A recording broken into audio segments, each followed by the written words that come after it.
Thay mặt chủ đầu tư, tôi xin gửi lời chào trân trọng tới toàn thể quý vị khách quý đã có mặt hôm nay để tham dự chương trình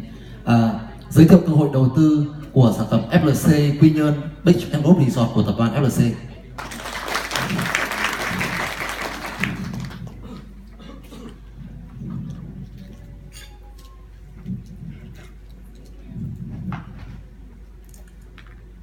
Kính thưa quý vị, thì theo như các quý vị vừa mới theo dõi trên màn hình vừa xong về đoạn phim giới thiệu về tập đoàn FLC, thì như quý vị đều biết thì tập đoàn FLC chúng tôi tại thời điểm này là tập đoàn đa ngành nghề và đầu tư chính trong 3 lĩnh vực tài chính,